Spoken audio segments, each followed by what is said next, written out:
prophecies and conspiracies. Peering into darkness is what we do. Derek and Sharon Gilbert break it all down for you. Foggy day here on the Ridge. Thank you, AI Elvis, and welcome to the program. I'm Derek Gilbert. I am Sharon Gilbert. Welcome to our home, everybody. If you are brand new to this podcast, don't know how you found us. Strap in. Well, welcome to PID Radio. PID, by the way, stands for Peering into Darkness. Derek and I take a look at the spiritual activity, the Theopolitics, behind the geopolitical headlines. That's right. If you've got a spare moment, and we encourage you to make one if you can, please download our mobile app. Well, actually, we've got apps for not just mobile devices, but for smart TVs and set-top boxes as well. You'll find a link at pidradio.com/app, or go to our main web hub, that is gilberthouse.org/app, and you'll find a link there for the device for the app store that is correct for your device. iOS, Android, Amazon, Kindle Fire for the mobile devices. The smart TV set-top boxes, we got Roku, Amazon Fire TV, Apple TV, Google TV, Android TV, all the TVs. You're almost like an auctioneer. There was a boy from Arkansas. Anyway. Well, you know what? We do our best to make smart devices as dumb as possible. Yes, that is it. That is our mission.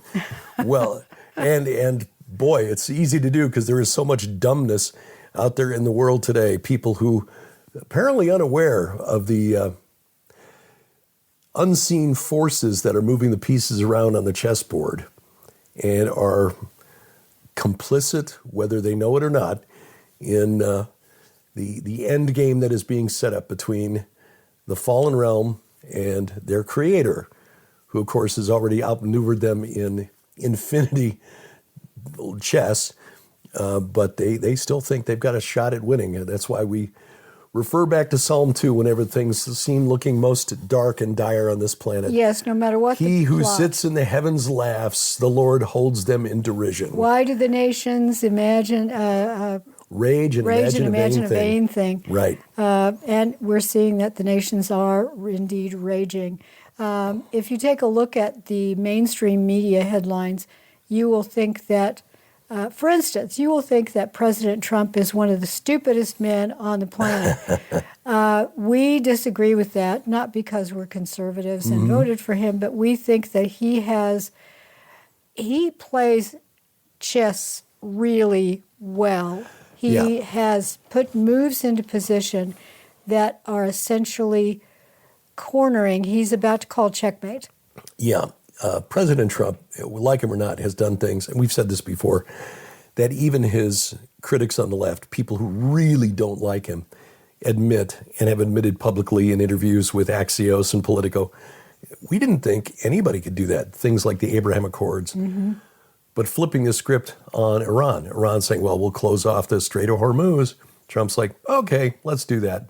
And suddenly Iran has run out of storage space for its oil because it can't sell it anywhere.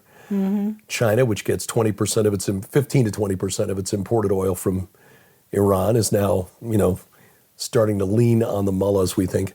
But as we've said before, the IRGC, these are the hardline true believers in the teachings of Muhammad, and they think they've got 72 virgins to go home to if things go sideways for them. Well, you and I were talking about that 72 virgin promise yesterday, and it seems to me that it is an echo of Genesis 6, where the angelic beings, if you want to call them that, entities that's their proper home is not Earth. Mm-hmm. But they came here, they're called the Watchers with a capital W.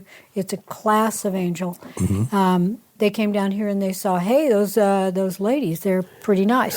So we'll teach you a whole bunch of stuff, including how to make specific metals for warfare. Mm-hmm. And in return, we get to be with your sweet, sweet wives. Yeah. And the women gave birth to hybrids that are called the Nephilim, sometimes called giants, which is what they were. They were larger than normal humans and stronger, and they were hungry. Yeah. But the idea of the 72 virgins, that's flipping that script.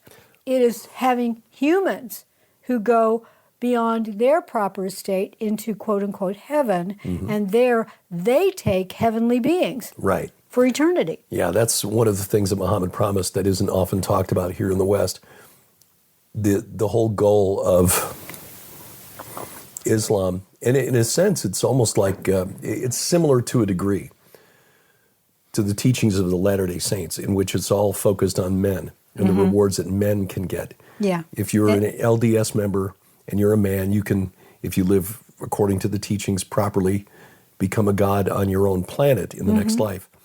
But women only get to the heavenly realm if their husbands call them. Call them by name. Call them by name. Oh, yeah. Yes, yeah. exactly. Call them by name. Yeah, yeah. So the way the Amorites had to call their dead ancestors by name to keep them in remembrance so they wouldn't die in the afterlife. But by the same token, Islam is all focused on men. I'm not sure what the rewards are for righteous women in Islam. I'll have to do some reading on that. But for men, the afterlife is it's like one giant cosmic brothel. Because those are the rewards that are promised. You get to have, the stamina to lie with 100 women in a single night, and these women are perpetually virginal. So every one that you lie with is a virgin. Like, okay. And they've all got, large bosoms and and comely serving boys. Yeah, foreplay. I mean, that's yes, exactly. That's part of it too. I wrote about that in my book, Bad Moon Rising. This is the reward in Islam. It is all carnal pleasures, whereas for Christians, we're told that that in the resurrection, we are like the angels in heaven, neither marrying nor giving in marriage, for we cannot die anymore. And that's it. Like the angels in heaven, in their proper estate. Proper estate. In Genesis 6, they left their proper estate. Right. And came here. Their home, which is not here. Yeah. They're multidimensional beings that arrived here and took some sort of corporeal form and were able to mate that way. There was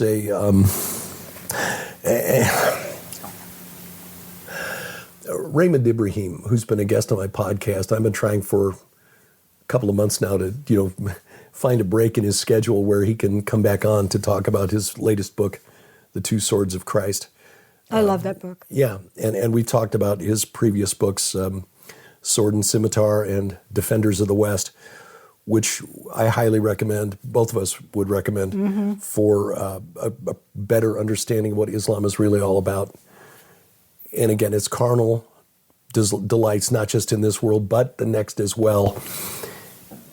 This is why in this world you see so many reports, when the media chooses to report, on the terrible things that are done, not just to women, but to men as well.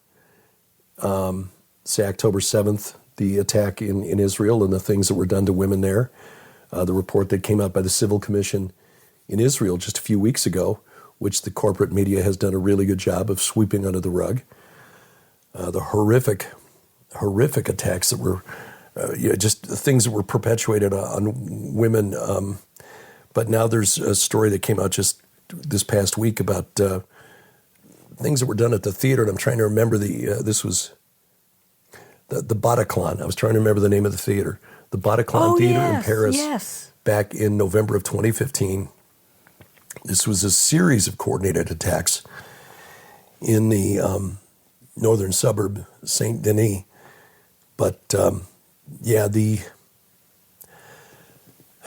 attacks that were done in that theater that left 416 people injured. This was It's known as the Bataclan Paris massacre. Yeah. Yeah, I guess Saint Denis is a suburb of Paris. Right. The Brussels terror cell of the Islamic State took credit for this. It has just come out now within the last couple of weeks, which is shocking because, again, this took place almost 11 years ago. But that the people who were killed, 91 were died. 91 were killed in this attack. Mm-hmm.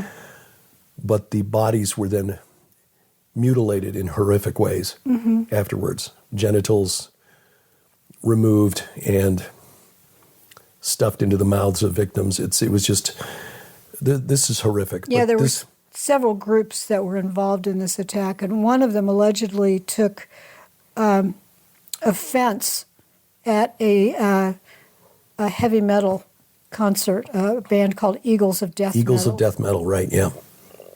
And there were 1,500 people in the Bataclan Theater. There was a standoff with police. There was a suicide vest explosion. Mm-hmm. And then the police finally raided the theater. But at that point, 130 people in that venue had been killed. 460 total injured. Yeah. When you go back and read the accounts that Raymond has collected, and he's translated from the original Arabic, which most Western historians don't have the skill to do or don't want to bother with, you see that this is the kind of thing that, going back more than 1,000 years, Islamic historians and Islamic leaders glorified in. Mm-hmm. You know, we love to drink blood, and Christian blood is the sweetest, or whatever, things like that. It's the sort of stuff that Jews are accused of doing. The blood libel. Yes, exactly. It's actually done by the other side. I'd never connected that, but you're right. Yeah. But again, it gets back to what you were saying previously about the influence of the fallen realm, the Watchers, who came down, saw that the daughters of men were fair. And then you've got this religion inspired by those same entities, as I am arguing in my book, War of the Watchers, which will actually probably be 3 books now, that the leader of this religion, or the one that inspired this, was, or is, Shemiyaza, or as he'll be known in the book of Revelation, Apollyon, Abaddon, the destroyer. Mm-hmm. He's locked up in Tartarus, according to Peter, 2 Peter 2, verse 4. Also called the Abyss. The Abyss, Jude, verse 6 and 7. The angels who kept not their first estate, they're locked up in chains and gloomy darkness. Shemiyaza, Apollyon, Abaddon, Molech, Saturn, Kronos, various names. I think he is the one behind this through his demonic minions, inspiring this death-centered religion. Hamas has made, leaders of Hamas have said very plainly, we love death the way you love life. Mm-hmm.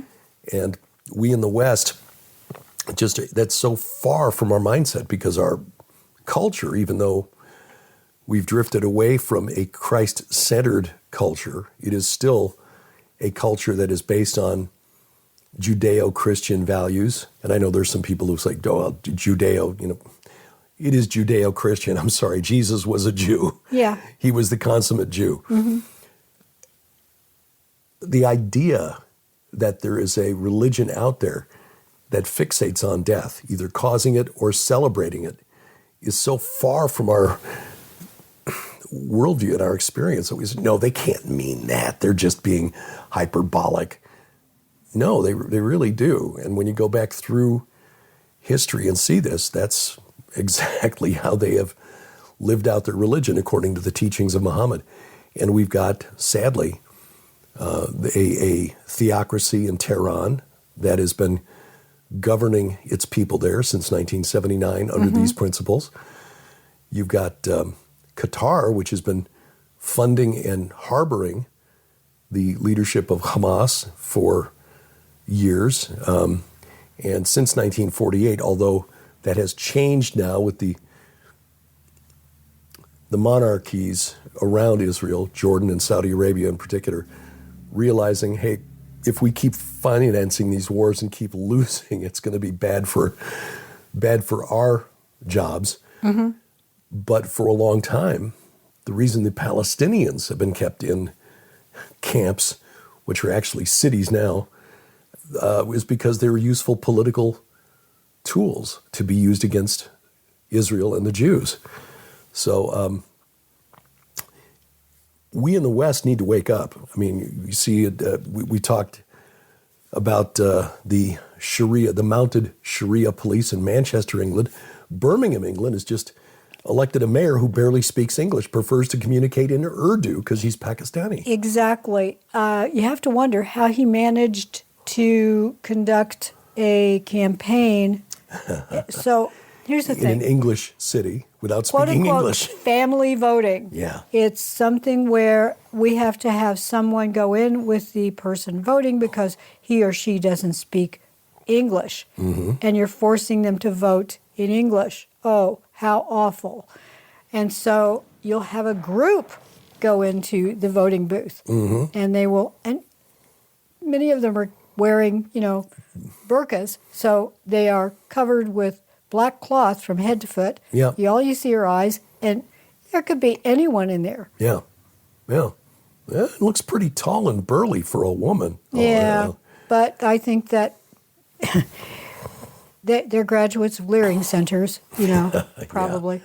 But it's reprehensible because, and it hasn't. This is not saying Derek and I have something against people from Pakistan. No, not at all.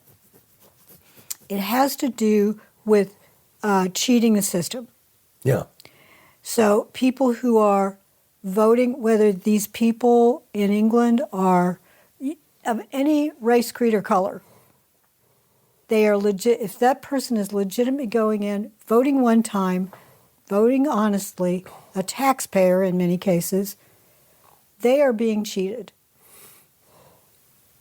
because the system has now broken, and the invaders get to come in and take over your town. Birmingham is the second. It's like Chicago in the United States. It's the UK's second city. Mm. Birmingham is huge. Mm-hmm. It's a massive industrial town that is broke, has no money. The city council, they can't collect garbage. The services are broken. People, the transportation, so many things that are provided by local government just aren't provided by local government. It's Minneapolis writ large. Yeah. And it's sad because in the UK, they've got issues that go back a couple of decades now with the way, the difference in the way Muslims are treated under the law with the way native English are treated. I'm talking about now the grooming gangs. Mm-hmm. And how the current prime minister, who was the director of prosecutions for the government for a while there, mm-hmm. chose not to prosecute those folks. This may have something to do with how or why in the municipal elections there around the country, Labour just got absolutely spanked by Reform UK. Oh, exactly. And there's at least, I can't remember the town you told me about that has organized its own, if you want to call them vigilante, I think that's sort of wrong, but it's a local protection group that are trying to escort young people, trying to help. Yeah. In other words, they become the de facto police department because the police department, they're too busy arresting people for hurty words. Yeah. Government of Keir Starmer is doubling down on alleged free speech? Yeah. I mean, we can't allow free speech because, we allow freedom of expression, but free speech, well, that's freedom of expression basically meaning you can, go on social media if you want. You just can't say whatever you want on social media. Well, exactly. And I think bottom line is that he doesn't like anyone saying something about him. Yeah. Jonathan Turley, who is a professor of law at Georgetown and a regular commentator on a number of cable news networks. He's a lifelong Democrat, grew up in Chicago voting for the, family voted for the Dailies for years, just like, my dad did. It was like, well, Mayor Daley gets the trash picked up, and the police are there when you need them. So that was a big deal. But Turley wrote that the Unite the Kingdom rally that took place last week, Starmer let them know up front that, hey, we're using facial recognition technology, and we will be perhaps arresting any of you who do things that we think might be out of line. But they also kept a number of speakers out of the country because they were scheduled to speak at the Unite the Kingdom rally. The Online Safety Act, which basically means we can take anything off social media that we don't agree with, sort of like what happened under the Biden administration with anything that wasn't sufficiently deferential to the science. The Shadow Home Secretary for Reform UK, Zia Yusuf, had 2 videos removed from TikTok because one was supposedly reported under the Online Safety Act, another was supposedly hate speech, and again, a couple of other speakers who were just blocked from even entering the country. I mean, this is just going on and on in the United States. Comedian Graham Linehan, who was the co-creator of the sitcom Father Ted, got detained at Heathrow Airport when he came into the country because he'd posted something about men claiming to be women in women's protected spaces, or what should be protected spaces, like locker rooms and stuff. And he was detained by 5 armed officers to detain a middle-aged, out-of-shape comedian with high blood pressure. Yeah. And so, the Met Police issued an apology, but it's like, was the sort of Clintonian apology. We're sorry if you were offended. Yeah. That sort of thing. So, and meanwhile, you had that horrible incident with the young man, Harry Nowak. Yes, I know. His name should be everywhere right now. Yeah. This was a terrible case, and this 18-year-old kid was stabbed by a 23-year-old Indian man of Sikh heritage. He was carrying a ceremonial dagger around his neck. Right. The victim was white. And the victim is white, Harry Nowak. He was stabbed how many times? It was more than once. He died. So the bottom line is he died of his wounds, yeah. And because even though he'd been the one who was stabbed, his attacker said, well, he said something racist to me. And so the police handcuffed Nowak, the victim, yes, while he's bleeding and choking on his blood, and then eventually died. So now the one who stabbed him is in court, and so this is how this story is coming out. But the media is just not reporting this story at all. Elon Musk is very angry. He has offered to pay for any wrongful death lawsuits that the family want to file against the police. Yeah. According to the report, and Musk actually posted this to X, he was running away from the attacker who had stolen his phone. Guy stole his phone. Kid tries to fight back, gets stabbed. Kid tries to run away. Attacker follows him, stabs him again multiple times, and then tells police, well, he disrespected me or he called me a racist name. Exactly. And so the police handcuffed the kid while he's bleeding out. Yes, exactly. And I'll say again, the reason Derek and I look at politics in the UK as well as geopolitics here in the United States, the UK is a bellwether regarding a canary in the coal mine regarding what's going to happen in the rest of the Western world if something does not change. And we look at the spiritual activity behind this. Why is logic now just out the door? And we see preferential treatment for individuals who have come into a country illegally. They are helped into the country. Their boats are crowded and they're met with the Navy a naval service that is a rescue service, and they are brought into the country. They're housed for free. They're given phones because they ditch their phones in the channel. Right. And they are treated like high-level VIPs. Yeah. And therefore they have a sense of entitlement. Yes. Not only that, but again, because their religion teaches them this sense of entitlement, that if they are, dealing with kuffar, non-believers, they have the right to take their stuff And kill them. And kill them. Yep. Now, the Sikhs are not Muslims, but in this case, again, it was a family. In the case of Nowak, and the police, whoever the police are, should at least be charged with wrongful death, because the kid's telling him, I've been stabbed, I can't breathe. And the policeman reportedly said, I don't think you have, mate. You're just drunk. The blood on you is just happened to be there because you fell down. Well, I don't know how well he was bleeding out, but he drowned in his blood, which is what caused his life. But maybe but you'd think the police would have taken that a little more seriously than, anyway.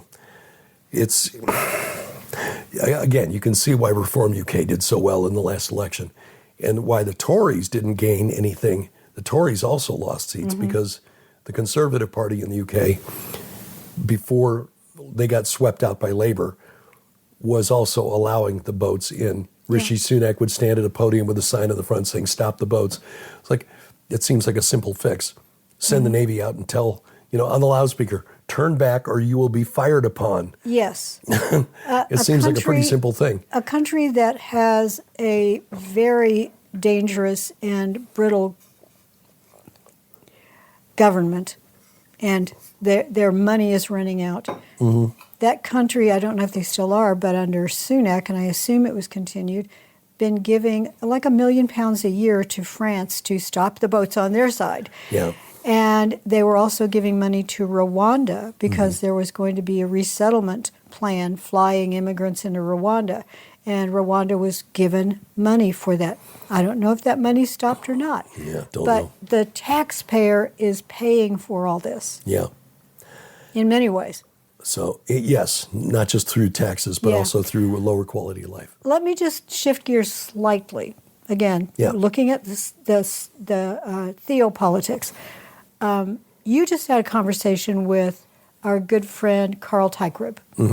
And that will be posted on VFTB tomorrow night. Oh, wonderful.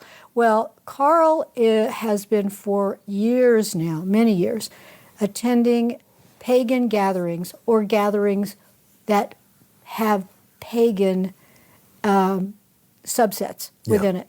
He just went to South by Southwest, which you wouldn't think pagan, but hey, a lot of these big festivals have a lot of subsets within them that include pagans. Yeah. I don't know what others do. I could name some, but since I don't know for sure that they do, I do know that Carl found them. But day before yesterday, I was researching a topic for my Red Wings series. And it led me to, because if you've read Book 8, you know that I've had activity, a plot that includes West Africa. And West Africa, the Yoruba culture in particular, they have contributed, is the word I want, contributed a lot of beliefs into our country, especially in the South, because slavery was absolutely wrong. But slaves who were brought to the United States brought their own belief system, and when they were exposed to Christianity, they just incorporated their old beliefs and renamed them. I had never come across the phrase goofer dust. Me neither. Goofer dust is graveyard dirt. Oh. And it is part of an idea of, within hoodoo, not voodoo, it's H-U-D-U, or sometimes with double O's. Hoodoo is a sort of syncretized religious belief system that has a witch doctor, sometimes they're called other things, that essentially, or a local witch woman or witcher woman that can help you with your love life, curse your enemies, whatever it happens to be, fertility. They will give you systems, spells to fix it. Gopher dust, graveyard dust, is taking the dust of another being that has magic within it. So think of spiritual activity, ancestor worship. Mm-hmm. You take this graveyard dust, and sometimes it's mixed with things like, let me go over to this other tab, mixed with things like the grease that's put inside of Christian bells, church bells. It can be mixed with, oh gosh, whoa, that doesn't sound good. I'm looking at the list of things that can go into what's called gopher dust. But one of the things I found most fascinating about it was during the slave, escaped slave, the Underground Railroad from the south to the north. One of the beliefs was if you cover yourself with this material, you would be invisible. Okay. Because you're covered in... Here's the thing. The dogs trying to track you could not find you because you were wearing a veil of another entity. It's almost like skinwalkers. Well, yeah. Because sometimes they would cover themselves with animal blood. And this is a lot of recipes for it, apparently, in the South. I do not practice this. I started studying it for the Red Wing Saga, and I got to tell you, I was really surprised. And as a researcher, I can look at this and go, well, that used to be. But it still goes on. Still goes on. Yeah, there's no question. That was one of the things that Reverend Dr. Robert Bennett found out about when he wrote a follow-up book to his doctoral thesis that became a book called I Am Not Afraid. And I forget the name of the follow-up, but it's sort of a reversal of the title, something like Be Afraid. I Am Afraid. Or I Am Afraid. One of the, I forget what the exact title is. Interviewed him about that probably 10 years ago and should look that up. That would be a good way back Wednesday for a view from the bunker. Oh, it would be. That was a really wonderful interview. Yeah, he was really interesting. Heard him years ago before we started doing PID radio back on Issues, Etc., which was hosted by Reverend Todd Wilkin, a Lutheran Church, Missouri Synod pastor who hosted a talk show, now podcast. But the follow-up book, the point of that was that in the United States, there are spiritual practices taking place right under our noses that we don't recognize because we've so desupernaturalized our Christian walk that we don't see these things for what they are. I'm raising my hand because I just looked it up on Amazon. The follow-up book is called Afraid. Afraid, just Demon Afraid. Possession and Spiritual Warfare in America. Right. Yeah, because his first book dealt with it in Madagascar, where he went to research the causes for the growth of the Christian church there, especially Lutheran churches, where Lutheran churches are shrinking here in the United States. But that book was 20 years ago or more than 20 years ago now. So the follow-up was very interesting. He talked about going to New Orleans, for example, and seeing one of the great cathedrals there on St. Charles Avenue, the kind of the wealthy side of town. But how on the sidewalk outside, as you're walking into this cathedral, there were all these booths set up selling magic charms and potions and things, amulets, and nobody thought anything about it. Do you remember I think it's in Ezekiel, when he is given a vision, taken on a tour of the temple, and he sees the women with the little bags. Pillows for catching souls. Yes. Yeah. And what that was all about. So this is a very old thing. In the second coming of Saturn, I wrote about the Hurrians, and in fact, this is coming up again in War of the Watchers. I kind of revisit this because the point of the series War of the Watchers now, yeah, I intended to be one book, and it's going to be three probably. That the fallen realm marked out the land that became Israel very early on. And the Hurrians, or the Horites in the Bible, that's what they're called in the Bible, were very early into, even before it was called Canaan, they arrived in the vicinity of the Sea of Galilee. And we visited the site of their city there, which later became known as Bet Yerach, which is means Temple of the Moon God. Southwest shore of the Sea of Galilee, very ancient city, goes back to about 2350 BC. The settlement there is older than that, but that's when the Hurrians arrived there. And they brought with them the practice of summoning spirits from a ritual pit. They would dig into the ground and then summon, sacrifice a small animal there. They would scribe out a magic circle. And we know this because their ritual texts were preserved by the Hittites, whose kingdom was centered in what is now Turkey. They would sacrifice a small animal like a puppy or a piglet, summon spirits from the netherworld, make their requests, then send them back into the netherworld, and then cover up the magic circle with like a reed mat or something. You think you need something more like a manhole cover to keep, but I guess, spirits aren't very strong. They're afraid of those mats. Yeah, I don't know. They used reeds. Oh, I guess we're stuck down here, boys. But this is similar to this is exactly what happened when the medium of Endor summoned what she thought was going to be her familiar spirit, and instead God sent the spirit of Samuel. He came up from the earth because she had a ritual pit.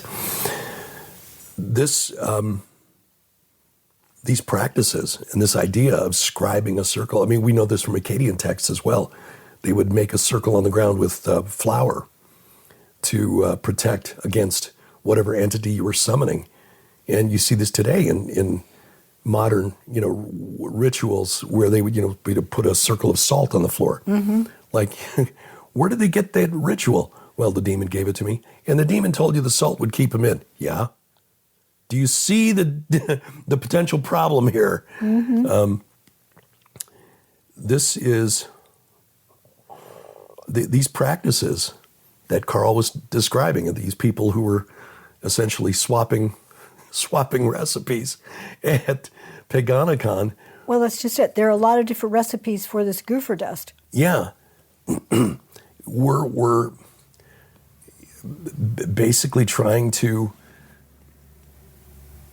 tell one another more efficient and effective ways of summoning these spirits. But I don't think it's the ritual that matters. It's the intent that matters. That is exactly what matters. By the way, if you're listening to this and you live in the South, or especially around New Orleans or somewhere in there, and you're familiar with these practices and you're listening on YouTube, just please put it in the comments, or you can send us an email at info@gilberthouse.org. Yes. And we would love to hear from you about that.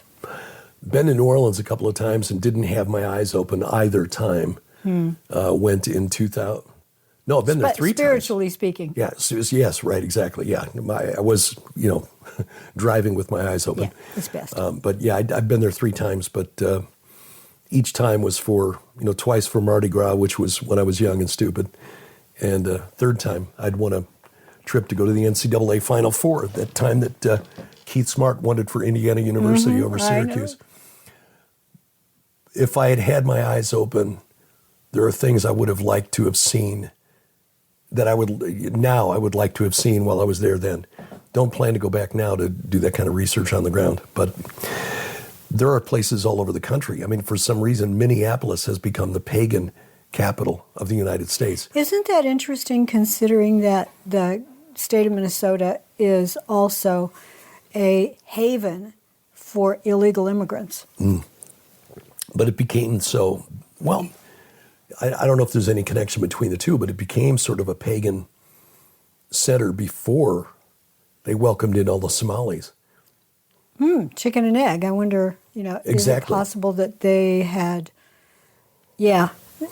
that's really interesting. Because you had all these Swedes who settled back there in the day, Swedes, Norwegians, some Germans. And I don't know the chain of logic that led to the decision to welcome people from a hot weather climate in Africa to A very cold weather climate. yeah, in very cold weather. Yeah, why do that? And then to turn a blind eye. Well, politicians, they were not a blind eye. Well, They knew very well what was going on, and they were profiting from it. By the way, speaking of Africa, a bit of a left turn, but still connected to Africa as a continent, the CDC and our own travel organization here in the United States are warning people. There are a lot of people that go to Africa for ministry. We've got several friends. I've got family members who go there and minister in Uganda and other places. And I love that. However, right now there is an outbreak in Uganda, also in DRC, the Democratic Republic of Congo, and I think it's even spilling over into Chad and other neighboring countries. And right now the CDC as well as the World Health Organization are on the ground there, and there have been at least 3 new cases. It's considered the second largest outbreak of Ebola historically, which says a lot. Yeah, because the biggest one was back in 2014 in West Africa, right? Yes. That was a place where it normally doesn't go at all. Yes. This is the Bundibugya strain of Ebola, and it is unusual. This is, I think, one of the first, if not the first, outbreaks in Africa of this strain of Ebola. And it is 40% fatal, I think. Ebola typically is spread through bodily fluids. You're preparing your loved one for burial. Right. You, the person, because this is a hemorrhagic disease, which means that there is bleeding involved internally and externally. And if you touch any of the fluids that comes out of that person in healthcare or a family member, you are at risk. And because of that, the United States is saying if you are returning from any of that region, you have to come into the United States via Dulles, I think. Yeah. And they're in Washington, and you will be given an enhanced examination. Screening to make sure that you are not bringing the disease in with you. But it's got a 21-day incubation period. Right. So if you're exposed toward the end of your visit, it could be 2 to 3 weeks before you know whether or not you actually have it. Right. And there's no fast test for this one. Right. Nor is there a vaccine for this one. Begs the question, then, what about all the other people on the flight? Yeah. Yeah. Because, are all the people on those particular flights coming from Congo, or are there other people from other destinations or origin points on the same flight? I would say it's likely to be a mixture if you're now being told you have to go into Dulles because other people may have been planning to go through Dulles anyway. And so now you have to change your return flight instead of coming back in via, maybe Newark or Dallas, Fort Worth, or Boston, Chicago or Boston. Yeah.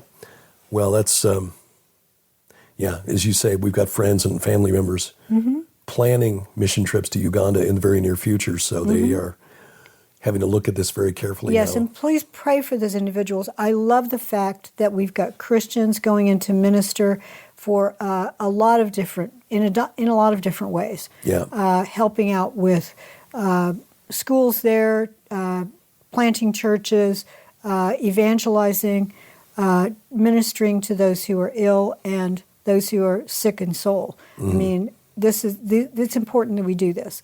So I don't want this to stop that activity. Just pray for the people who are doing this. Amen. Incident this week in Israel that has caused a diplomatic flap and certainly has not enhanced Israel's standing Oh, yeah. Yeah, the security minister, Itamar Ben-Gvir, took it upon himself to humiliate the people who came off the latest global Sumud flotilla. Sumud is an Arabic word that means passive resistance. Yeah, the flotilla allegedly bringing in aid, but there was no aid. And what they really wanted was exactly what Ben-Gvir gave them, which is viral moments to circulate on social media. He had them bound and on the floor, basically humiliating them, sort of a ritual humiliation. Bound on the floor, hands behind their backs, kneeling over so they look like they're bowing. And because of this, the U.S. Ambassador to Israel, Mike Huckabee, has issued a statement criticizing the national security minister. And the foreign ministers of Italy, Spain, the Netherlands, France, Canada, Portugal, and Belgium have all summoned Israeli ambassadors for clarification, which is sort of a way of saying, we're unhappy with what your government did.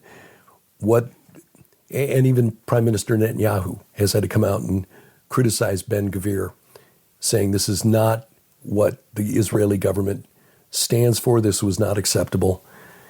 The problem for Netanyahu, and then I would point this out to people who think that Netanyahu rules his country with an iron fist. He doesn't. He does not. And in fact, as Avi Lipkin has pointed out, there are factions within Israel, mainly the socialists, who are at the upper levels of both the military and the judiciary, who would rather see the country burn than leave Netanyahu in power one more day. As relates to what did Netanyahu know on October 7th, 2023, and when did he know it? Avi says he didn't know the attacks were going on for at least 7 hours because the upper levels of the IDF wanted Netanyahu to be blamed for the attack and for the deaths. And I think the upper levels of the IDF misunderstood the scale of the attack that was taking place while they were withholding the evidence from Netanyahu. But the point is, Netanyahu needs Ben-Gvir and his coalition, because if he pulls out and takes his party with him, suddenly he no longer has a majority in the Knesset.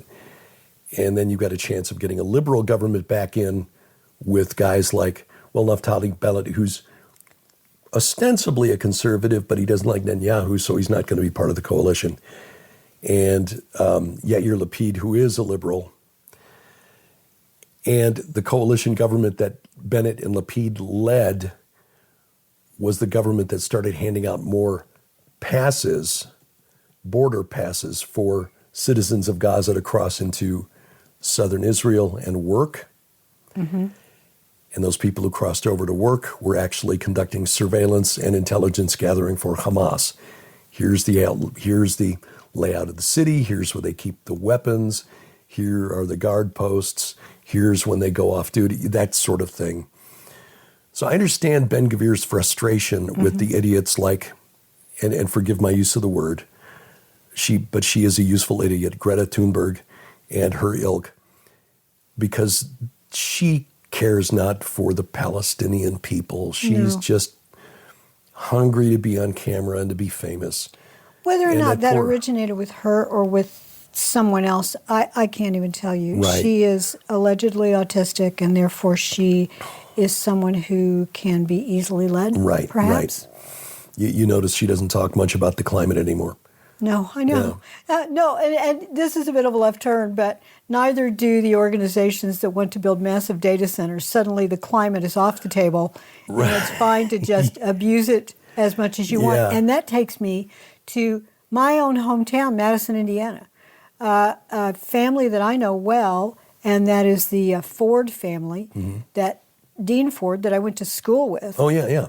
In fact, I dated him briefly. He bought most of the property there on the old Jefferson Proving Grounds that had contaminated soil. Depleted uranium. Uranium. And because the Proving Ground does what it proves that weapon and tactics work. There was a lot of use of artillery and artillery shells on that soil. So depleted uranium is something that can pierce armor. Am I right on that? Yes, exactly. Which is why it's in the soil. I mean, seriously, I grew up maybe 5 miles from there, and we'd see the jets going over all the time. We'd sometimes hear the explosions. My dad worked there. My sister's former in-laws worked there. A lot of people in my hometown worked there because it was a good job, good pay. But it's now being, a large portion of that land is being sold off for a data center. My little town of Madison, Indiana, is going to have a massive data center somewhere nearby. I don't know how they're going to manage to bring in enough electricity and water to make it work. Well, you got the Ohio River just a few miles south of there. Yeah, about 10, 12 miles south of there. True. So you'd think there'd be a lot of groundwater that they could draw from. You would think so, but my question power, is... yeah. Modular nuke. Contamination. Well, we promise not to, blow any dirt around. Yeah. We'll mulch the leaves and just leave them on top of the ground. Also, there is we'll pave the whole thing. The Jefferson Proving Ground is heavily wooded, and there's a lot of wildlife in there. Yeah. My dad used to go deer hunting in there because the deer would become so populous that every fall they would try to take out some of the bucks especially. So Dad would come home with the deer meat. With that extra spicy uranium flavor. Yeah, I know, exactly. I had no idea. Okay. Yeah, it's just feel a little spicy today. I don't know why. Well, that is a problem that's going on all over the place. And it's interesting because on the one hand, you got people who want quick answers to everything. Siri, is this true? Grok, is this true? Claude, is this true? But don't want the data centers. It's the NIMBY, not in my backyard, exactly. Syndrome. And it is causing problems, yes, because a lot of the corporations that were trying to be very green and buying the carbon offsets for all of the electricity they're using, suddenly that's gone by the wayside because they realize they need way more power than they can possibly buy credits for and still remain solvent. It is forcing countries to, this is one reason that Europe is being left behind in the AI race, because their green policies are entrenched so deeply now into those countries, where they've decommissioned a lot of coal-fired plants and nuclear plants, but they're having to go back and reopen some of these and restart them. Meanwhile, China is building coal and nuclear as fast as they can. The UAE, which is surprisingly far-sighted, and I guess you can be when you're not having to deal with a legislature and a bureaucracy that gets in your way. When you're sort of a totalitarian state, you can just say, we're going to do this, and it gets done. But the UAE is way ahead there. And of course, being in an area where the sun shines almost all the time, solar power makes more sense. Here in the U.S., we have developers of these these AI data centers that are looking at building small nuclear plants on site to power these things because they need cheap, reliable, and relatively clean energy. And I think that may happen. In fact, Madison was going to have, it's called Marble Hill, and it was going to be a nuclear reactor there between Madison and Hanover. Okay. But it was inspected and determined that it was unsafe. Should that have built it with corners crushed had breadsticks. been cut, Yeah. and therefore it never opened. It's just this husk of a place unless they've finally torn it down. But here's the thing: I just saw this at Singularity Hub. Data centers now consume 6% of our entire electricity in the nation. Yeah, and that's 6%. That's It'll go probably up. up from zero 20 years ago. And you're right, it is going to go up considerably, which is going to put a strain on the grid. And it is also going to force us, the consumers, to pay a lot more for electricity as we are competing now with those data centers for our electricity. Competing with the AIs. Yeah. They're there's gobbling it up. Supposedly a data center, no, not supposedly, reportedly a data center that is being planned northeast of here, and I forget which county it's in, but it's here in the Ozarks, between Springfield and Rolla. So These seem to be going into rural or small town sort of areas. Farmland is being purchased, that kind of thing. Right, because easier to build out in these areas than it is to buy land for cheap than to buy land, say, in Chicago or New York or L.A. So, yeah, this is something that is going to be the story of the next couple of decades as we demand faster, better computers and the access to these AI agents. But on the other hand, again, we don't want the data center driving up our electricity prices, taking up our water. But are we building a virtual pantheon? Well, that's a really good question. With the AI agents trying to make our lives easier for us? Well, that's a really good question. And since we're getting near the end of the program, we probably ought to do a whole program on that in the weeks ahead. But I will say that on tomorrow night's View from the Bunker, Carl and I discussed that a little bit. And again, forgive my voice. This is part of the autoimmune thing I'm dealing with. We'll get that OG report. You'll see that in just a minute. So forgive me when I, cough, clear my throat, whatever, to try to get the junk off my vocal cords.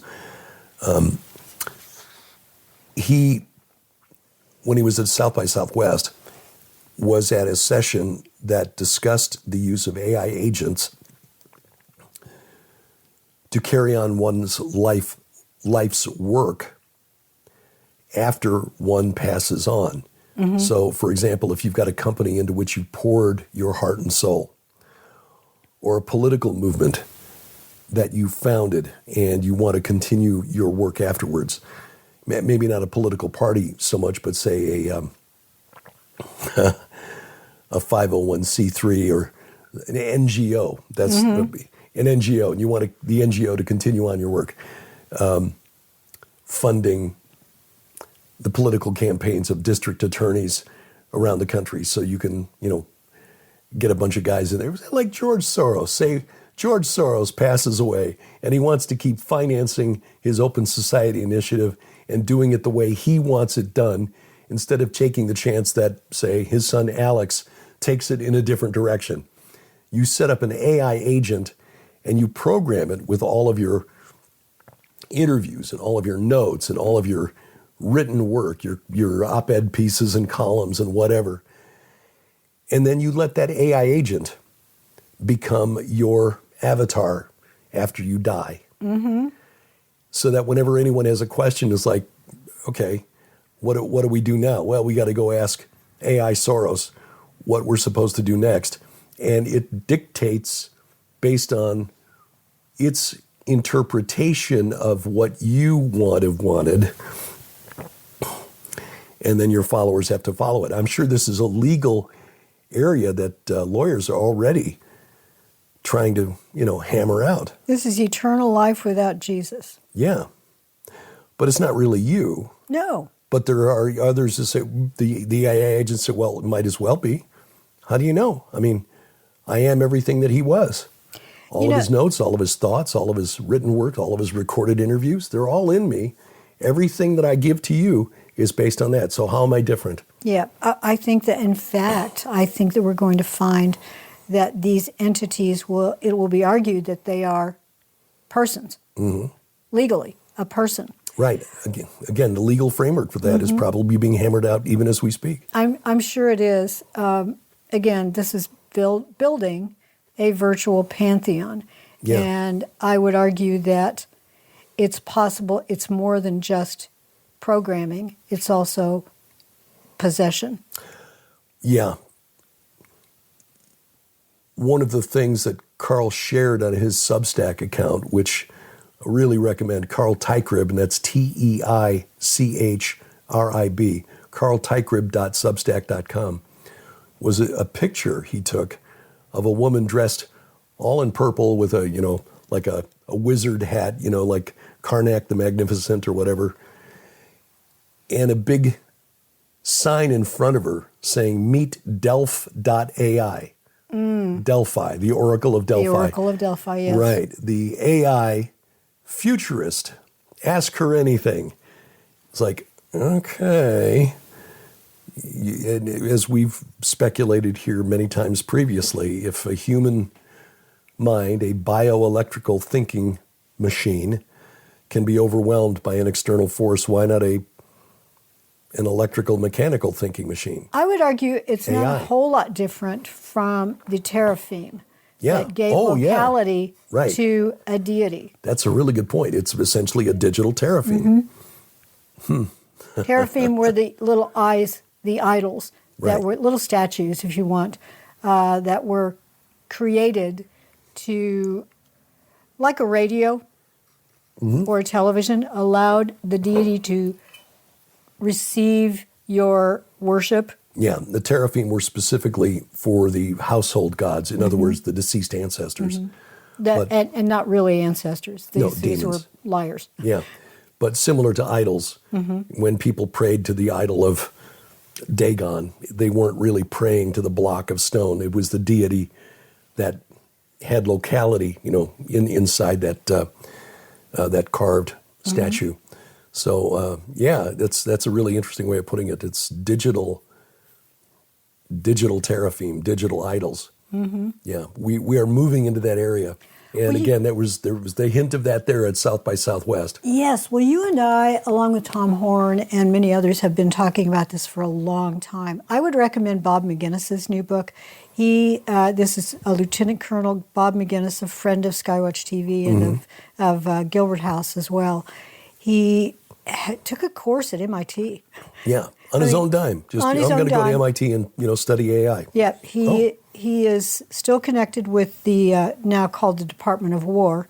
He is an advisor for at least one or two think tanks, so he knows his stuff. He does. He's an expert also on China and Russia, so he's watching with clear vision what's Yeah. going on. Yeah. He's a Christian. He's a great guy. Yeah, you really need to follow him. And I think he's setting up a Substack account. I recommended that to him because he asked how he could get his writing out there, but also, perhaps monetize some of it because he's got some very specialized knowledge that Yeah, I think would be it's worth it. subscribing to. Yeah, Carl's account is very much worth it on Substack, and I think once Right. Bob gets that in there, I think that will be worth it. You and I are on Substack as well. We don't charge. Right. If you want to subscribe, if you want to volunteer and give something, a small amount, that's very, very helpful. We try to make as much as possible free. Currently, I'm releasing chapters of my novels. Derek has been releasing chapters of his and our joint nonfiction books. Right. And your Substack account, Sharon K, and that's the letter K, SharonKGilbert.substack.com. And our joint Substack account is GilbertHouse.substack.com, where we put links to all of our content. So you'll find this program there along with our weekly Bible study, A View from the Bunker. And then we're digging into the archives going back to 2005 for our podcast. So you'll find Throwback Thursday, old PID radio episodes. Way Back Wednesday, old View from the Bunker episodes. We're going to start with Flashback Fridays for Sci Friday episodes and posting those there, as well as the book excerpts. We've talked about Ebola in the past on Sci Friday. I mean, did. this has been coming and going for decades now. Yeah. In fact, the very first episode of Skywatch TV where you were on was one of the pilot episodes. I think it was broadcast in March of 2005. Yeah.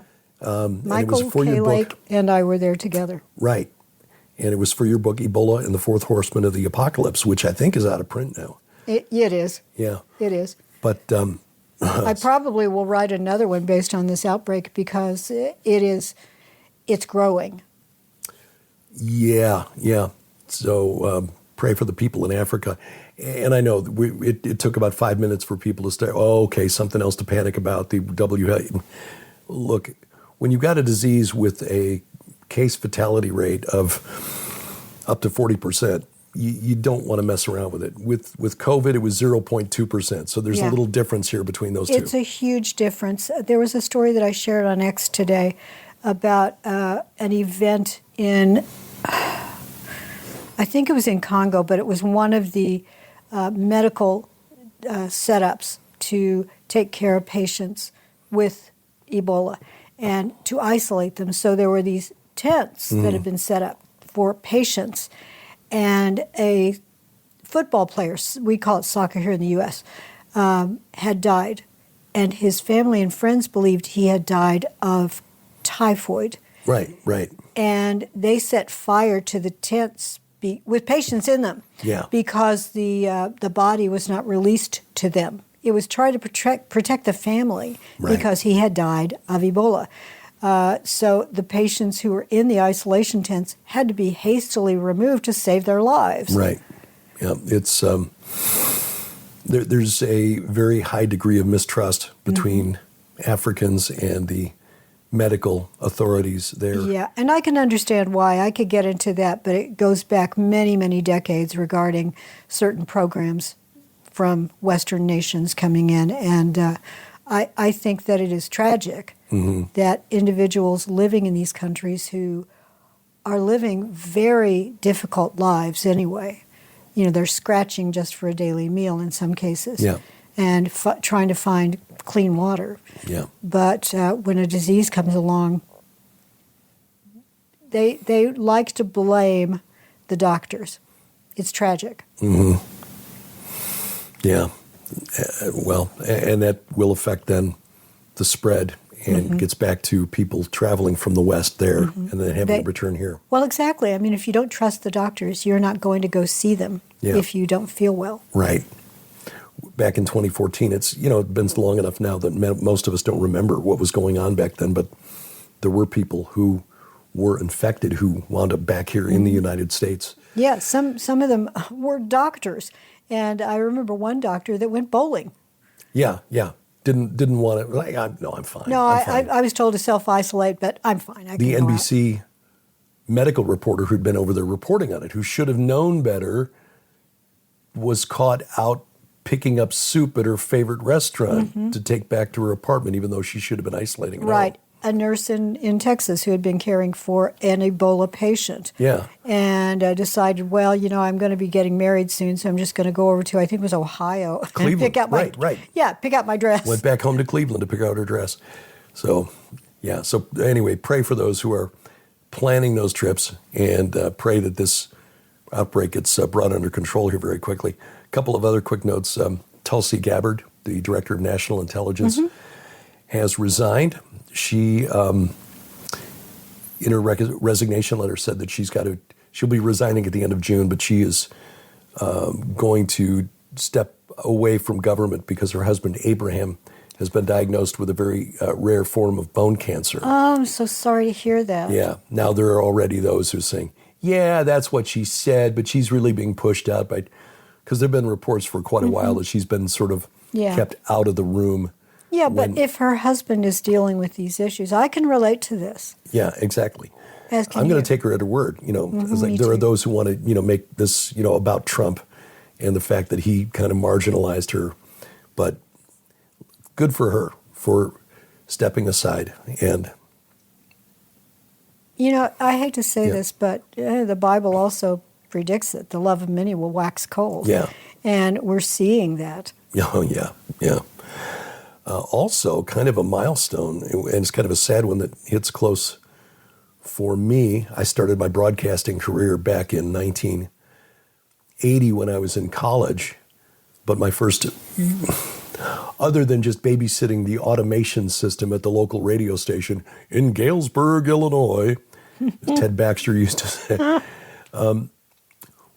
was doing radio news for a station in suburban Chicago, WIVS AM, WXRD FM. CBS News Radio has shut down. Oh, my goodness. Yeah. This was a network that began in 1938, the network of Edward R. Murrow. The CBS World News Roundup every evening at 6 p.m. Central Time, 7 p.m. Eastern. Paramount, which is now the parent company of CBS, has said they're not making enough money on the ad revenue on radio anymore, which again, being where I began my broadcast career and the training that led to what we are doing now, what we've been doing with and through Skywatch TV for the last 11 years, started with radio. Yeah. And radio news is dying. And I advertisers think are shifting. terrestrial radio in general is dying. Well, you saw this back in 2005 when we started doing PID radio, and I still had this idea, because we did a short-run experiment on one of those Patriot radio networks. Yeah. That was... Did a live show. Right. Mainly broadcast on shortwave. Then when they, we did like, I think 4 shows, and then they wanted us, to pay for the airtime. And we're like, well, you guys are running ads. Mm-hmm. Why should we pay? You're making money on us, so you're running ads. Why should we pay for the airtime? So we stopped. But that was my mindset. Got to be broadcast through a tower over the airwaves for it to be, real. And you pointed out very wisely and correctly back then. It's like we're on the internet. We are syndicated worldwide. Why do we have to? It took a while for that to sink in, but you are correct. And it is still a revolution that is developing through the industry as the industry is contending with the changes forced upon it by the internet. It is, what's it called? A turning. Yeah. The fourth turning. Yeah. It is a real change. You don't need to have a radio anymore. In fact, AM radio nearly died back in the 80s with FM radio coming in and the audio quality being so much clearer. And then Rush Limbaugh came along. And there was the talk radio revolution and say, hey, wait, okay, I'll get that over here on. And so that kept AM radio going for quite a bit longer. But now, if you've got an internet signal, and anywhere you've got a cell phone anymore, you've got an internet signal, so you can listen to streaming anything. Mm-hmm. It doesn't, and satellite radio is now taking a hit too. It used to be Sirius and XM, and now they're together, Sirius XM. Mm-hmm. But you don't need to pay for that subscription anymore either. And you can just expensive. stream your podcasts. Yeah. Or there are streaming services like iHeartRadio or Odyssey and Well, so, while we're talking about that, if you are listening to this on YouTube, or if you occasionally do go to our YouTube account, we encourage you to hit the notification bell, because Derek went live for a test on Thursday, I think. Yeah, Bruce Collins and I, and Bruce was early on in podcasting as well. He started doing it around 2006. Mm-hmm. But, and so we, had known of each other and exchanged messages over the years. But Bruce and I had never spoken in all this time. So it's like we were joking as we did this live test for an event coming up in Roswell, New Mexico on July 2nd, because we're trying to work out the kinks of how we can stream to the Bruce Collins Show YouTube channels and also Gilbert House YouTube channel to help Joe Jordan, Guy Malone, and Jackie Alnor, 3 friends of ours who will be on site in Roswell for the annual UFO Festival for what they're calling the Second Christian Symposium on UFOs and Alien Abduction. Mm-hmm. Now, this is very top of mind right now because a couple of things. We've got the growing drumbeat of disclosure. Well, in fact, more files were just released. Yeah. war.gov/UFO. Mm-hmm. Kind of a nothing burger, nothing really in there that nobody didn't already know about. But since 2017, in December of 2017, when the Tic Tac video was out there pushed by the New York Times, even though it had been on the internet for like 7 years between 2007 and 2014 when it got yanked. 70th anniversary of Roswell that year. Yep. That became a thing, and suddenly the mainstream media was paying attention and not mocking it. Over the last month or so, there have been the reports then of the pastors and teachers, a number of whom are friends of ours, mm-hmm. who were briefed at meetings, not by the government. They were briefed by an independent UFO research organization. But at one of the meetings, our Congressman Eric Burleson called into the meeting, a new friend of ours now, Pastor Larry Ragland from mm-hmm. Birmingham, Love him. took the call and confirmed that there were other pastors on the line. He recorded a video about it, and then that video was taken by someone else, manipulated. The filter was added and ominous music to make it sound like. And long story short, it kind of blew up. It went viral. Yeah, it was misrepresentation. Misrepresentation, yeah. So Joe and Guy set this up, invited Jackie to be part of it. Bruce Collins is coming up from Arizona to Roswell to be part of it as well. And another friend of ours, Gabe Genorio, will be handling the tech aspect of it. And so that's what we were working on Thursday as we try to work through the issues. And I, going back and listening to it, I say, okay, I didn't set the audio correctly, the microphone on the webcam. But that's why you have to try these things out. Exactly. So if you hit the notification bell, subscribe if you haven't already done that, because that helps our algorithm and helps other people who don't know about us to find out about us, because it will be recommended. Yeah. But hit the notification bell. That way you will receive a notification when that live event is happening. Yeah. And we may even do lives on our own. Yeah. You never know. Not now that I know how to do it. I know. Anyway, this will be coming up July 2nd, 2026, between 3 p.m. and 8 p.m. Central Time. And they will be taking live questions at this symposium there in Roswell. But if you've got questions that we can submit, then send those to us at info@gilberthouse.org. Yes. And of course, we'll be watching the comments on the YouTube live stream as well. And so if you're participating that way, we can then also take those questions and add those. You know what I also love about the comment threads in to these videos, not only on YouTube but also on the app. You guys are forming a community. Yeah. And I love that, because many of us who follow these stories, and many of us who we're sometimes called fringe Christianity, but the fact is we're actually heart of the story Christianity, where those believe in Genesis 6. That actually is a real thing. That really happened. So having it erased or rebranded has totally altered the message of the Bible. So those of us who believe in that, sometimes you feel alone. Yeah. Yeah.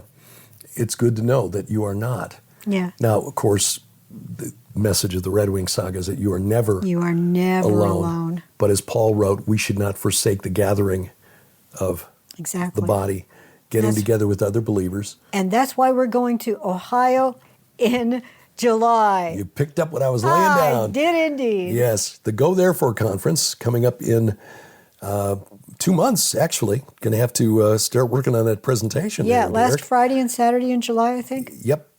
Friday, July 24th, Saturday, July 25th. Goes from 1 p.m. Friday until 5 p.m., and this is Eastern Time, on Saturday. And Carl Teichrieb, the aforementioned Mr. Teichrieb, will be one of the featured speakers, along with Carl Gallup. So two of our favorite Carls. Carl Squared.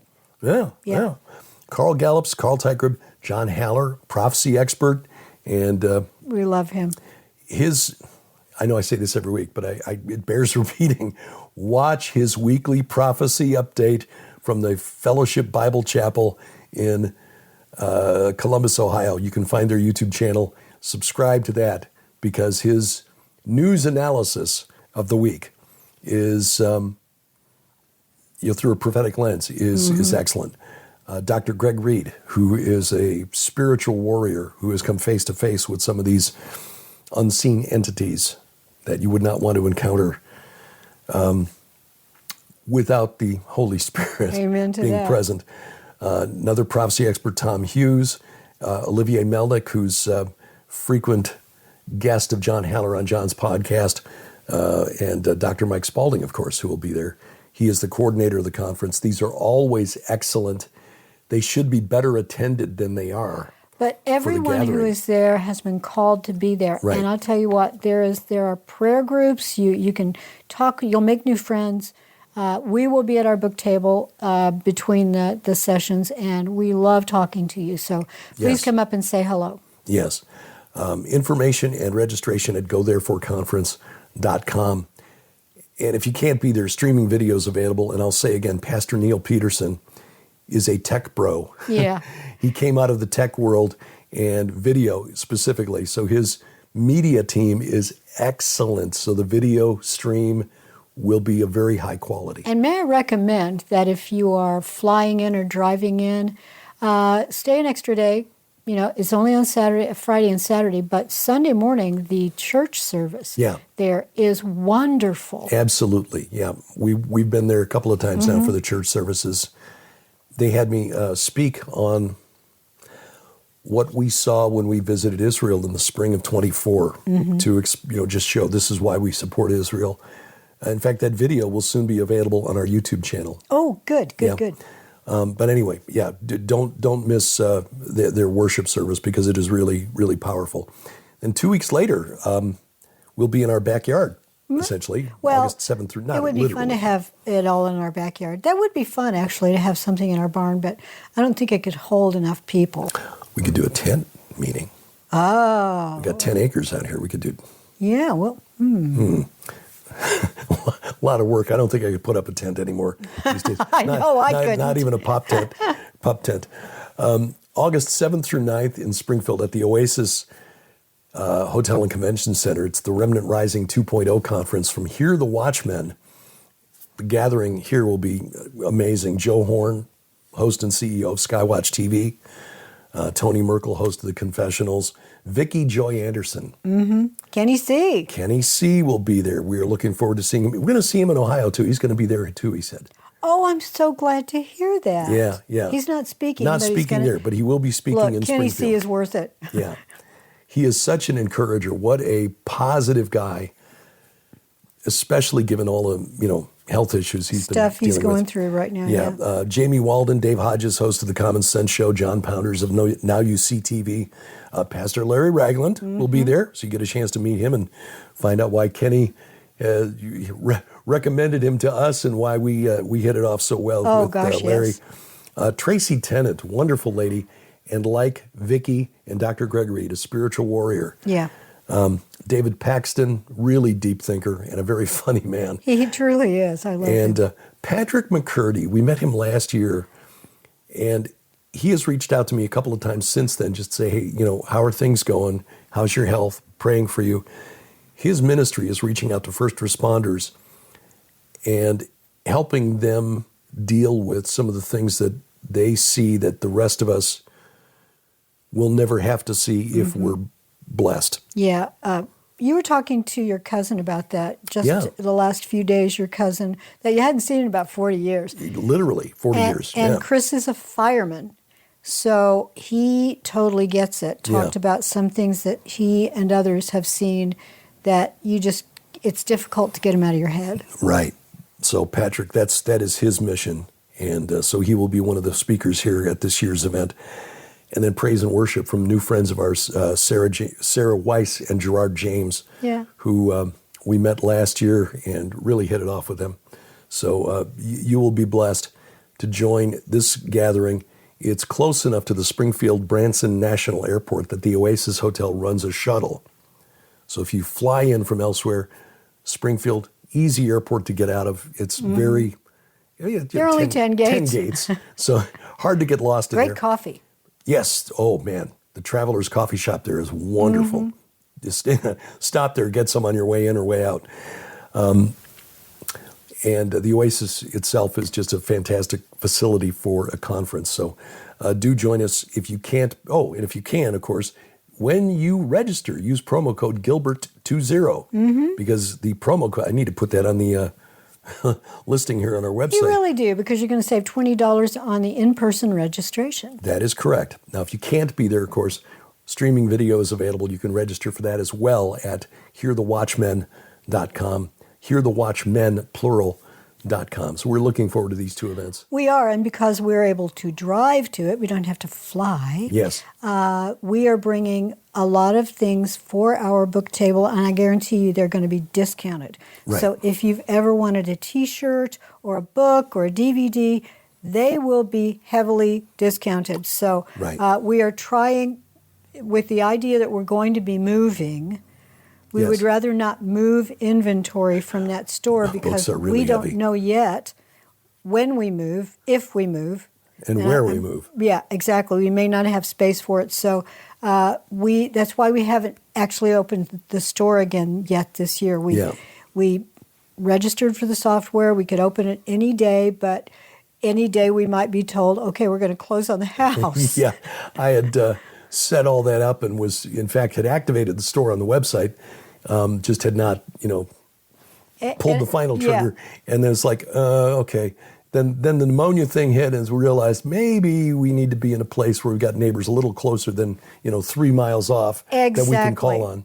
Yeah, I think we're going to eventually reopen it. It's just, as far as I'm concerned, these are things that if you've wanted an Iron and Myth T-shirt or an Armored Sheep T-shirt or whatever, or a mug, we've got a few of those left.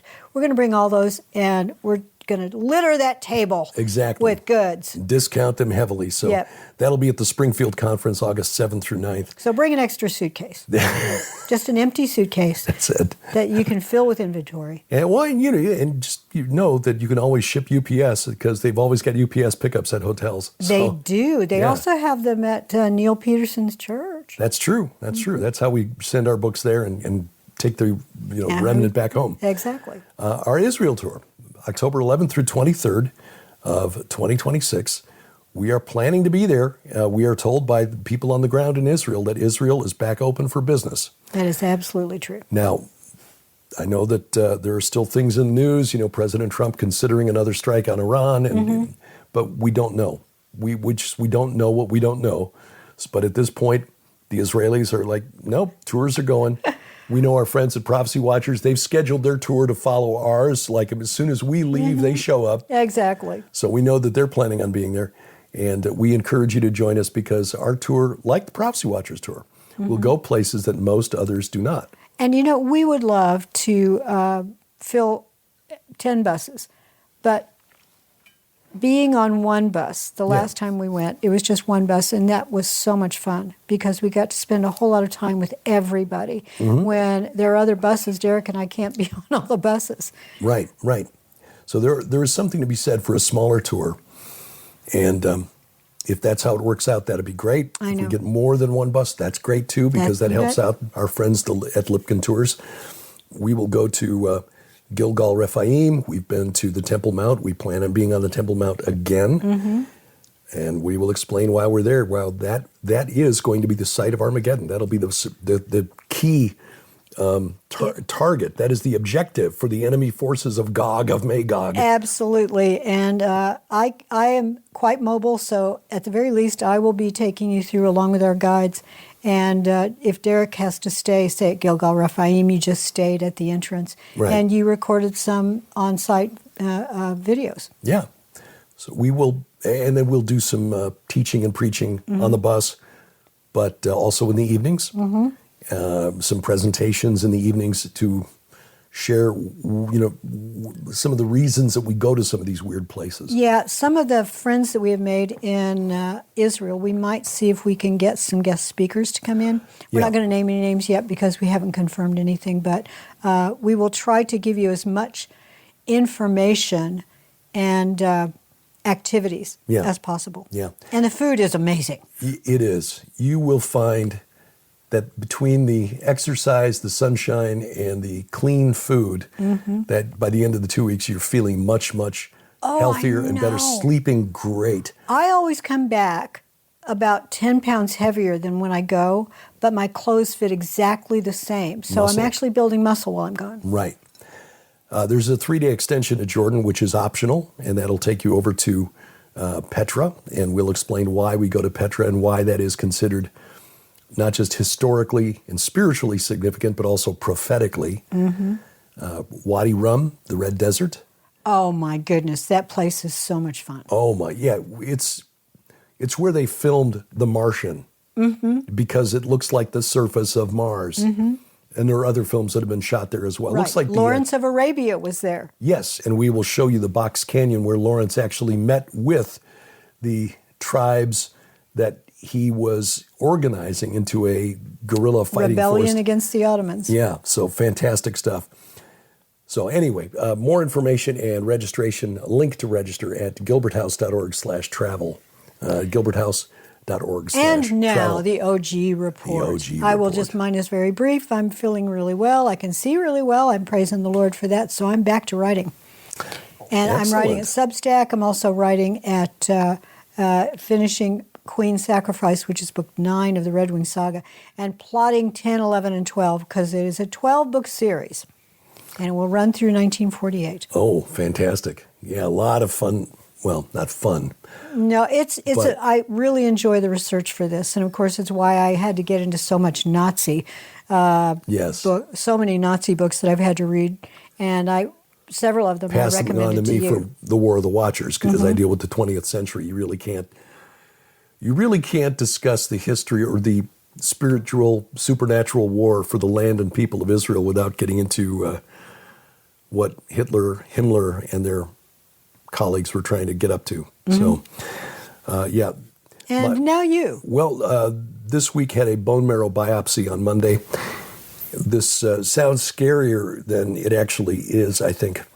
You came through that really well. Used to be, they would just give you lidocaine to numb it up, but you were awake through the whole thing. A friend of mine, old college buddy that I've reconnected with, living his best life out there in California, made a real good life for himself. And He has. and he and I laughed because we talked last week, over the last weekend, and boy, because he has now become a very strong believer as well. And we came from very different backgrounds. He's from the south side of Chicago, black fellow who was, Burley, yeah. He grew up around 83rd and Cottage Grove, or 83rd and Halstead down there. I was from the northwest side. And so, got this nerdy white kid and this burly black fella. And we bonded in college. Yeah, I love that. But he made a career as an English teacher. Anyway, we were laughing about the way we were 40 years ago doing stupid things, like going to New Orleans for Mardi Gras. I know. Anyway, he had to have a bone marrow biopsy about 8 years ago as he was diagnosed with leukemia, which the Lord has cured him from. Isn't that wonderful? Yeah. Now, his was not acute. His was the lowest level of chronic leukemia. But he is now clear. He's 5 years clear, so he's outside the protocol now. But he said it was horrible because they just gave him the lidocaine, and you're awake while you're lying down on the table, and they got one hip elevated, and you can hear the drill. Yeah. Yeah. Well, for me, it was the same kind of thing. They give you the happy juice you get, I think, or something similar to what you get when you go for a colonoscopy. Yeah. They gave you Versed. Which means not only are you barely aware of anything going on, something's happening back there. Heard the nurse say she's shaving. You're that area's a bit. I'm hairy all over. Yeah. Well, you are. And that's the last thing I remember. I didn't feel anything.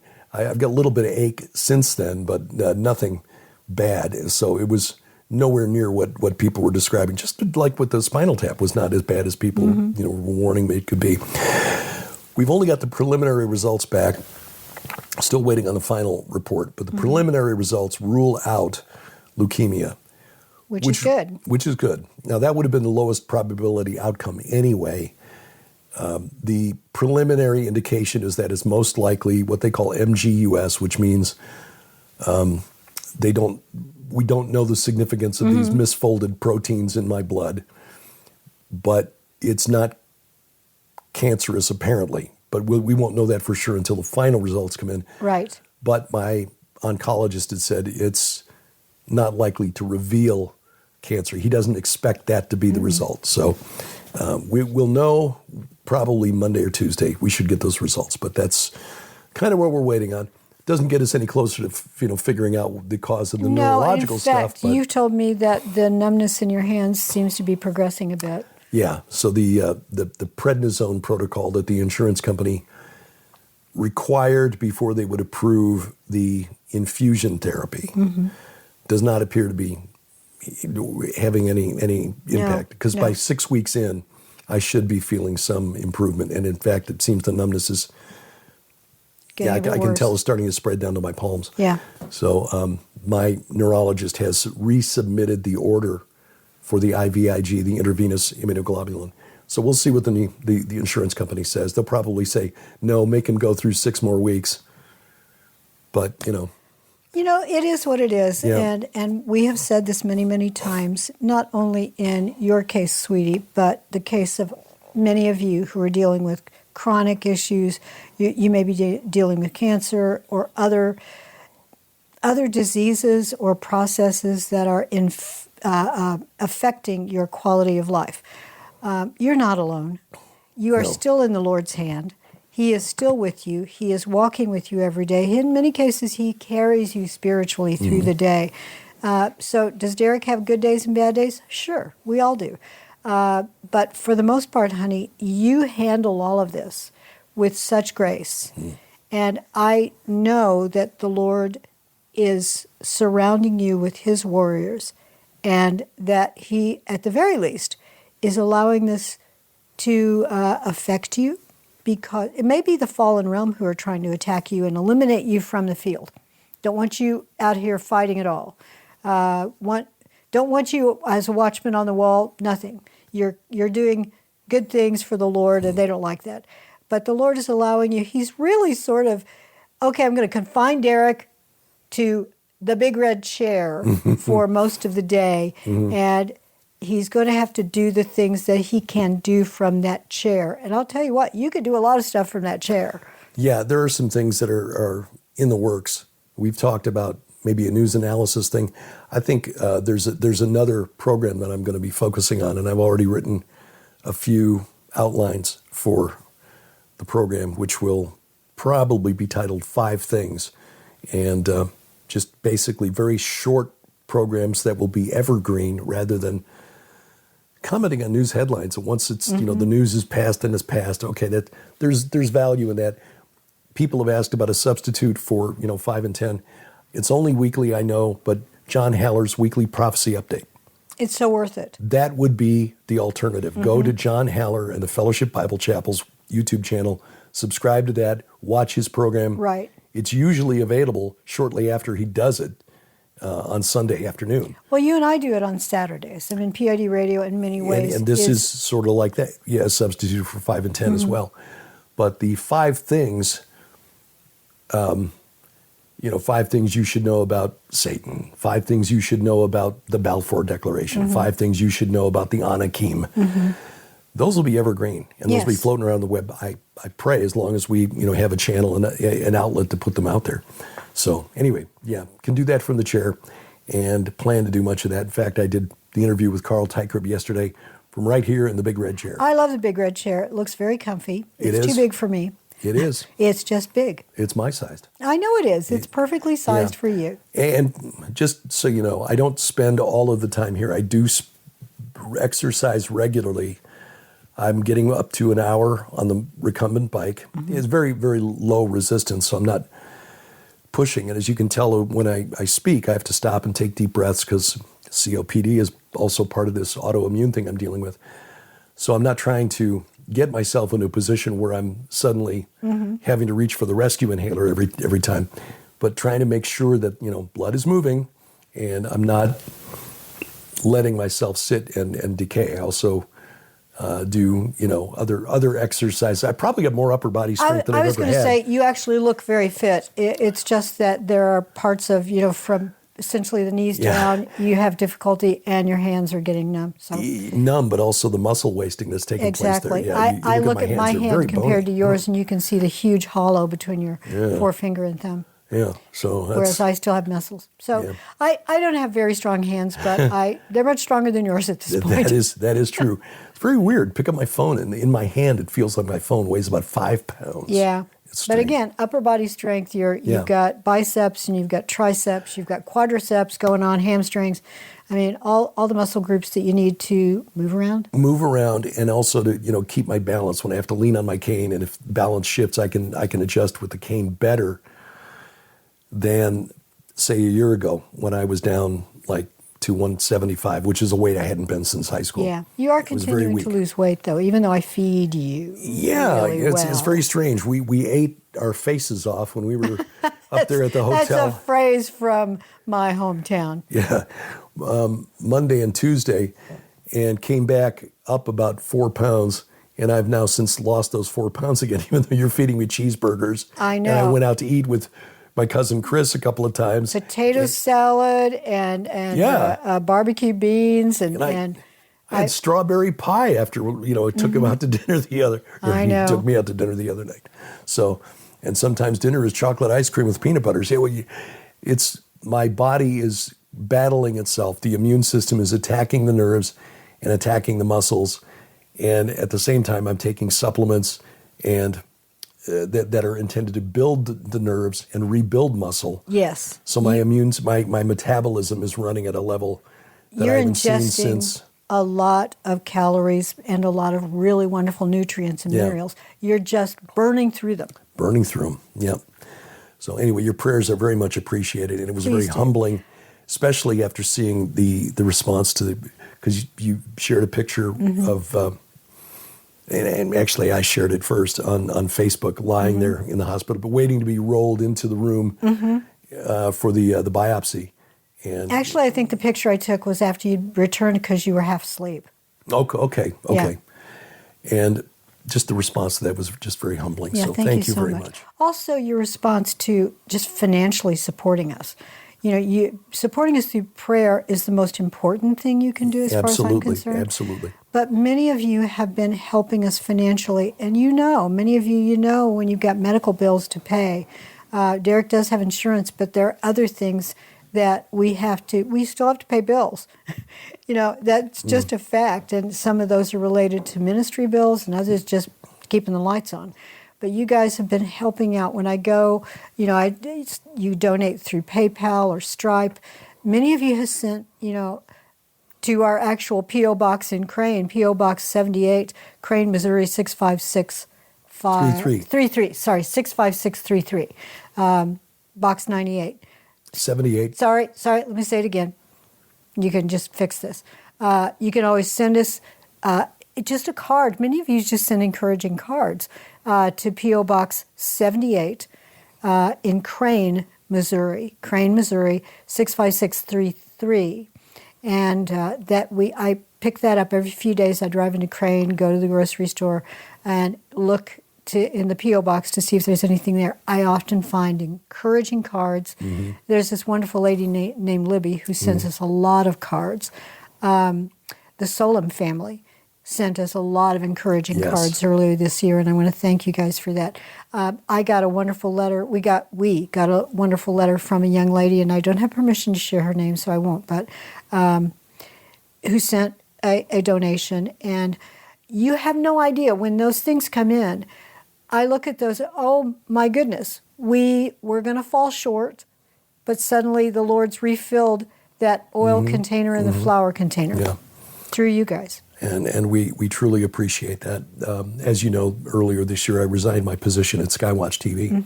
So we lost the income. Mainly it was just for health reasons, nothing else.